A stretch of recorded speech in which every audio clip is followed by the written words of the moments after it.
నేను చెప్పొచ్చేది ఏంటంటే మీరు ఈ మూవీ చూడాలి అనుకుంటే ఎలాంటి రివ్యూతోనూ ఎలాంటి వీడియోస్తోనూ సంబంధం లేకుండా వెళ్ళి ఈ మూవీ చూసిరండి, మీరు ఖచ్చితంగా ఎంటర్టైన్ అవుతారనమాట.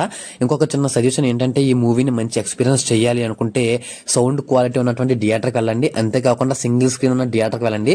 మీరు మంచి ఎక్స్పీరియన్స్తో మంచి జాతర మూమెంట్ నుంచి బయటకు అయితే వస్తారనమాట. Okay, hi guys, welcome back to our brand new review.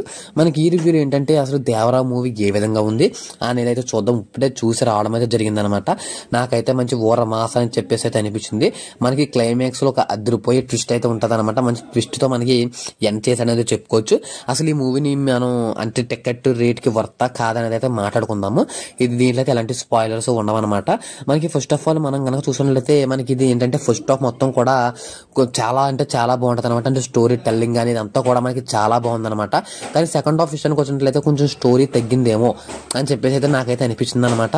అంతేకాకుండా ఏంటంటే మనకి ఫస్ట్ హాఫ్ లో మనకి సైఫ్ అలీ ఖాన్ యొక్క క్యారెక్టర్ కూడా ఇంట్రడ్యూస్ చేశారు. అది కూడా చాలా అంటే చాలా బాగుంది. అంతేకాకుండా దేవరా క్యారెక్టర్ ఇంట్రడ్యూషన్ ఏదైతే ఉందో దానికి మంచి మంచి ఎలివేషన్స్ అయితే పని అనమాట. మనకి సింహాద్రి మూవీ రేంజ్ లో ఎలివేషన్స్ ఇచ్చాడరా బాబు అని చెప్పేసి అనిపించింది. అండ్ కాకుండా దేవరా యొక్క కొడుకే వర అనమాట. ఆ వర క్యారెక్టర్ కూడా మనకి చాలా డీసెంట్ గా అయితే చూపించారనమాట. కాకపోతే మన వాడికి అంత ఎలివేషన్స్ కానీ అంత ఇది కానీ స్క్రీన్ స్పేస్ ఉండదేమో అనుకున్నాను. కాకపోతే మన వర క్యారెక్టర్ కూడా చాలా అంటే చాలా బాగుంది అనమాట. మనకి ఫస్ట్ హాఫ్ విషయానికి వచ్చినట్లయితే ఫస్ట్ హాఫ్ మొత్తం కూడా జరిగినటువంటి స్టోరీ ఏదైతే ఉందో ఆ జరిగినటువంటి స్టోరీ గురించి అయితే చెప్తాడనమాట. ప్రకాష్ రాజ్ అయితే చెప్తాడనమాట స్టోరీ అనేది.